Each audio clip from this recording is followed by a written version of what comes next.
Welcome students. आइए आज हम एक बहुत ही इंटरेस्टिंग और इम्पोर्टेंट चैप्टर स्टार्ट करते हैं, रेशियो एंड प्रोपोर्शन। ये कॉम्पिटिटिव एग्जामिनेशन के पॉइंट ऑफ व्यू से काफ़ी इंपॉर्टेंट चैप्टर्स है, काफ़ी इंपॉर्टेंट टॉपिक है। ऑलमोस्ट सारे competitive examinations like banking, railway, staff selection commission, CAT, MAT, जैट, पब्लिक सर्विस कमीशन, हर तरह के कॉम्पिटिटिव एग्जामिनेशंस में इस चैप्टर से क्वेश्चन होते ही होते हैं। इंटरेस्टिंग चैप्टर है। हम पहले स्टार्ट करेंगे इंट्रोडक्शन से।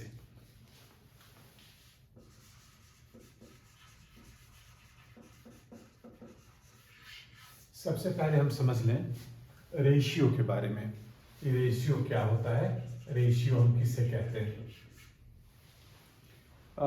रेशियो एक कंपैरिजन है, जो ऐसे दो क्वांटिटी का हम कंपैरिजन करते हैं जिनके यूनिट्स सेम हों, एक ही यूनिट्स के हों। जैसे डिस्टेंस है, या लेंथ है, या हाइट है, या टाइम है, या फिर मनी है। इस तरह के किसी भी सेम यूनिट के क्वांटिटी का जब हम कंपैरिजन करते हैं तो हम उसको रेशियो के फॉर्म में लिखते हैं। जैसे पहले हम एक एग्जाम्पल के साथ क्लियर कर लें। जैसे हम रेशियो निकालना चाहते हैं,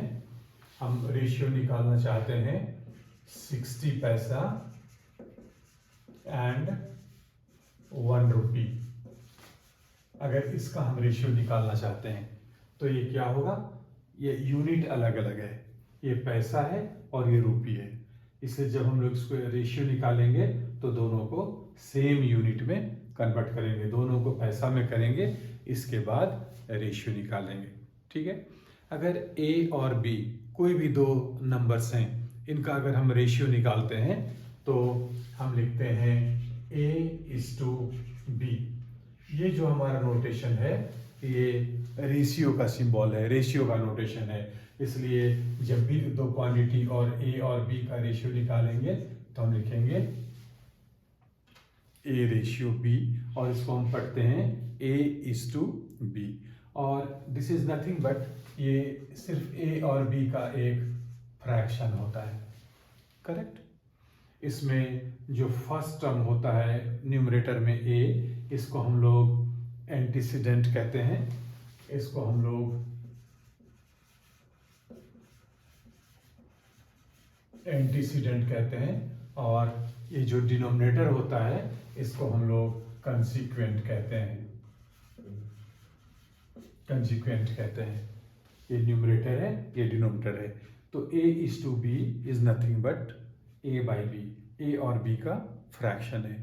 तो इसलिए जब हम 60 पैसे एंड 1 रुपी का अगर रेशियो निकालना चाहेंगे तो हम क्या कहेंगे, हम 60 पैसे और जो 1 रुपी है दिस इज 100 पैसे।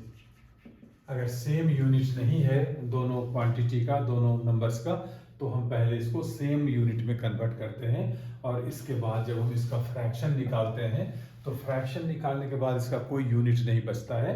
हम सीधा इसको लिखेंगे दिस इज 60/100, सिंप्लीफाई कर लेते हैं, दिस इज 3/5। तो इस तरह से हम किसी भी दो क्वांटिटी का रेशियो निकाल सकते हैं। करेक्ट। और जब हम प्रोपोर्शन निकालना चाहें तो पहले हम समझ लेते हैं कि प्रोपोर्शन क्या होता है। सपोज कर लें कोई दो रेशियो इक्विवेलेंट है। सपोज कर लें A/B और C/D। अगर ये इक्विवेलेंट है,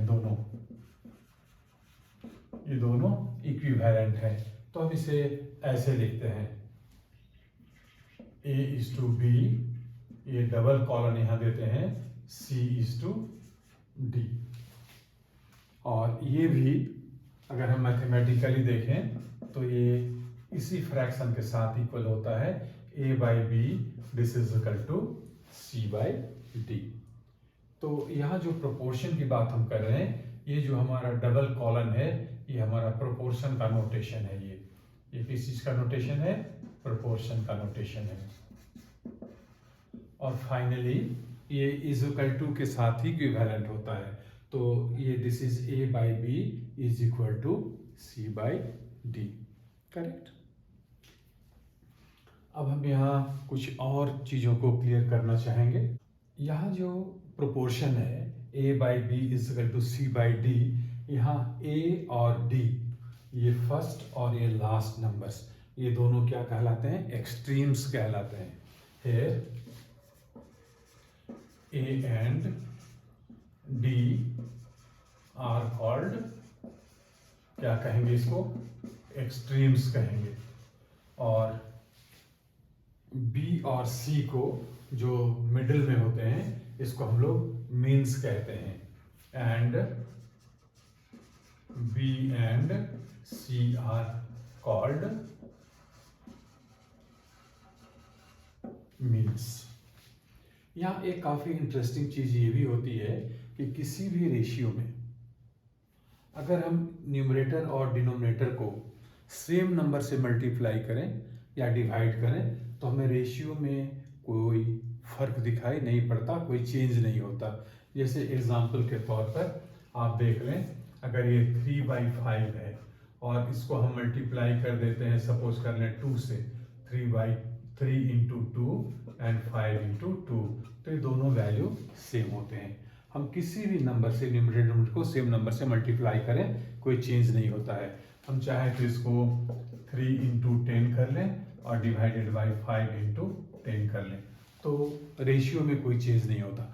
रिजल्ट क्या है कि अल्टीमेटली ये तो कैंसिल हो ही जाएगा, तो कैंसिल हो जाने के बाद अल्टीमेटली हमें वही फ्रैक्शंस मिलेंगे, वही रेशियोज मिलेंगे, इसलिए कोई फर्क नहीं पड़ता।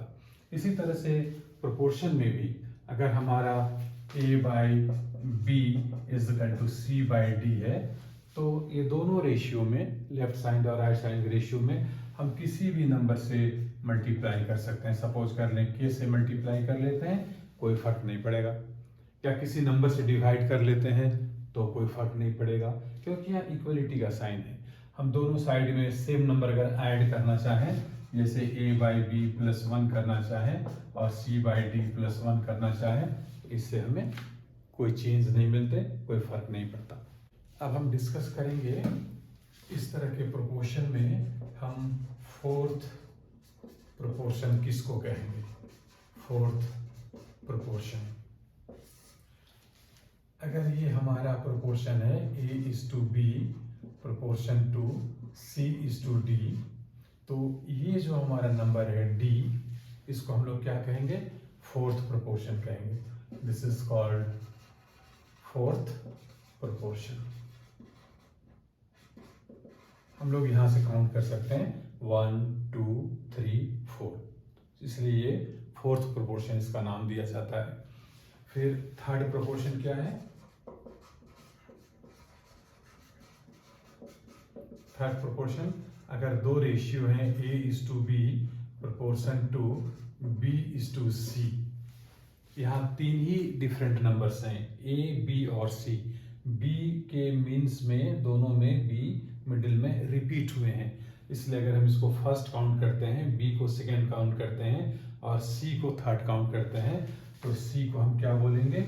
इसको हम बोलेंगे थर्ड प्रोपोर्शन। Third proportion. इसके बाद हम समझेंगे मीन प्रोपोर्शन। मीन प्रोपोर्शन, तो किसी भी दो नंबर A और B के बीच का अगर मीन प्रोपोर्शन निकालना होगा, तो mean proportion of any two numbers A and B is √AB। ये हम यहाँ भी समझ सकते हैं, इस प्रोपोर्शन में भी हम लोग समझ सकते हैं, क्योंकि this is nothing but A/B = B/C। जब हम क्रॉस मल्टीप्लिकेशन करते हैं तो B² = AC, therefore B = √AC। इसलिए दोनों एक्सट्रीम को अगर हम मल्टीप्लाई करें और उसका रूट निकालें तो हमें मीन प्रोपोर्शन मिलता है।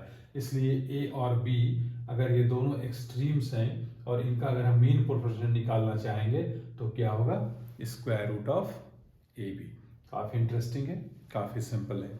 इसके साथ ही हम कुछ रेशियो से रिलेटेड कुछ और भी टर्म्स को डिस्कस करेंगे, कुछ समझने की कोशिश करेंगे, जिसका यूज हमें प्रॉब्लम सॉल्व करने में भी होगा। आप सपोज कर दें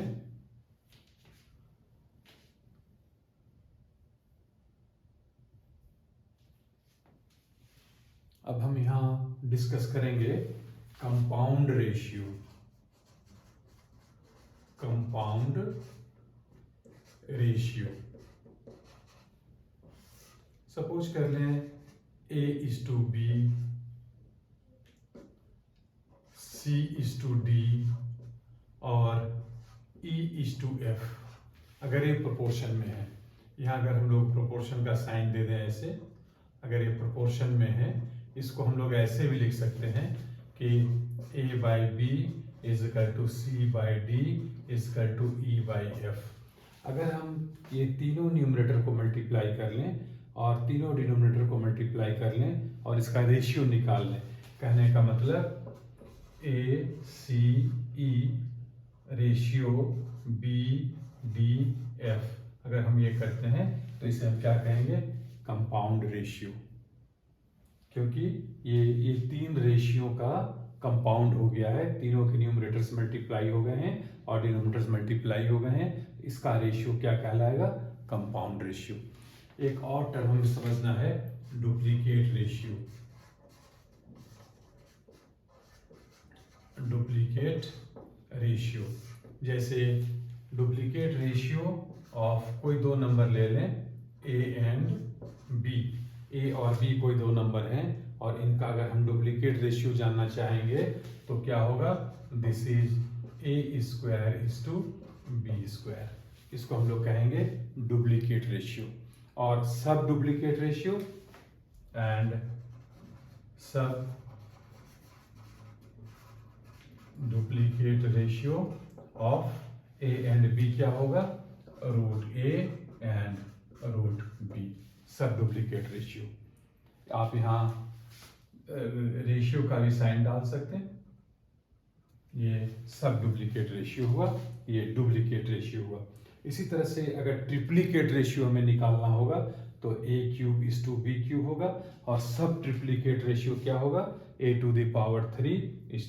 B⁴। साथ में हमें एक टर्म और समझ लेना चाहिए जिसका यूज हम एक्सरसाइज वगैरह में भी कभी कभी करेंगे। इसको हम लोग बोलते हैं, एक प्रॉपर्टी है रेशियो का जिसको हम लोग बोलते हैं कंपोनेंडो एंड डिविडेंडो।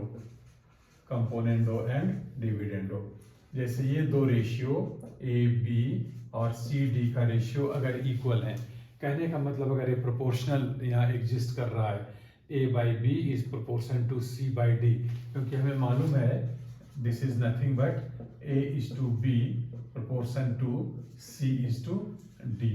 तो फिर हम अगर कुछ ऐसा ऑपरेशन इसमें करें, देन